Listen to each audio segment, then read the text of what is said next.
Okay, reading Sam Harris's latest, Waking Up.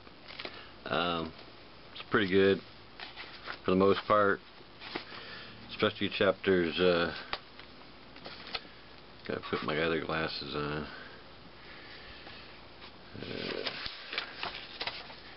Chapter 2, The Mystery of Consciousness, and Chapter 3, The Riddle of Self.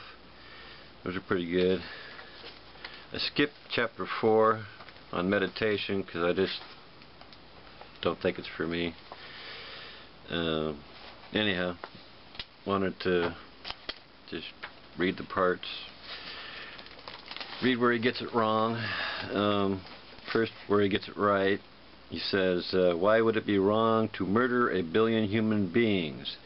Because so much pain and suffering would result. Pretty simple. Then he says, why would it be wrong to painlessly kill every man, woman, and child in their sleep?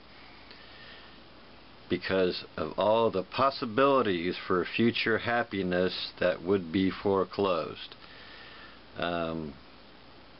So, yeah, what happened to the pain and suffering, though?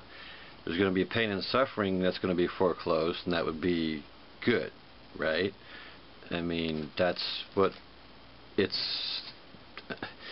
I mean, you know, the first thing, just to kill, you know, a good portion of human beings would be bad because of the pain and suffering.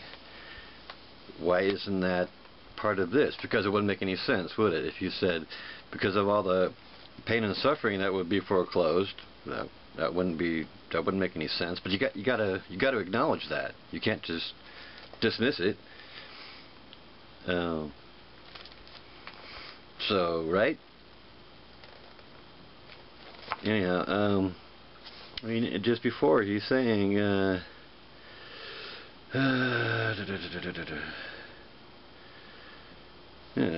we have ethical responsibilities toward other creatures precisely to the degree that our actions can affect their conscious experience for better or worse. We don't have ethical obligations toward rocks, but we do have such obligations toward any creature that can suffer or be deprived of happiness. See, he's got the two things. I mean, deprived of happiness is basically a suffering, but it's conscious beings, sentient beings, I would put it better, that can be suffering. But if you kill every, well, he excluded the other sentient beings, but whatever. If you kill every sentient being painlessly in their sleep, no more suffering. Future happiness is irrelevant, because the future happiness comes at a cost, right? I mean, that's what he's missing. So I guess I would ask, I think I've asked this before, is your happiness worth the suffering of others? Because that's what's, I mean, if you don't, it's the red button thought experiment. Do you hit it or not? The ethical thing would be to hit it, because there's too much cost.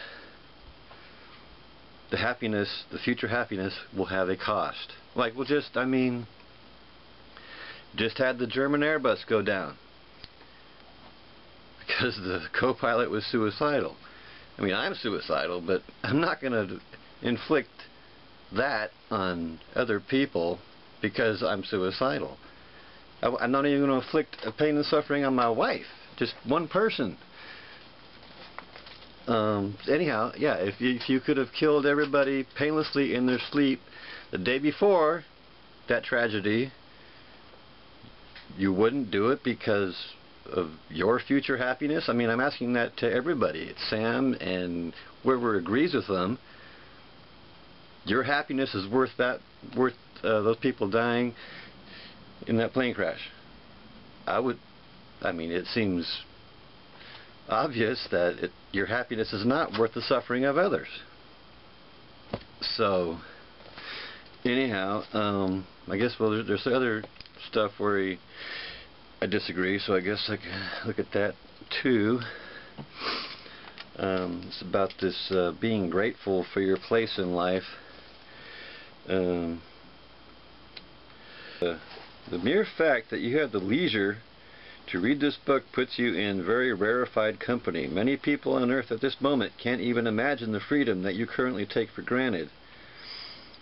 So, I mean, is that... So I'm supposed to be grateful because others have it much worse than me, but the fact that other people have it much worse than me is not a happy thought. So, I mean, I'm grateful that others have it worse than me. Is that what we're supposed to say? Well, yeah, let me go back up a little. And if, like many people, you tend to be vaguely unhappy much of the time, it can be very helpful to manufacture a feeling of gratitude by simply contemplating all the terrible things that have not happened to you, or to think of how many people would consider their prayers answered if they could only live as you are now. See, I mean, gratitude for contemplating the terrible things that are happening to somebody else. You know, it just, I can't square that in my head. You know what I mean? So, I mean, you can either be grateful or ungrateful. You can't be both simultaneously. Yeah, like, you know, grateful to Almighty God. I mean, He's Almighty, yet not doing anything to help out, apparently.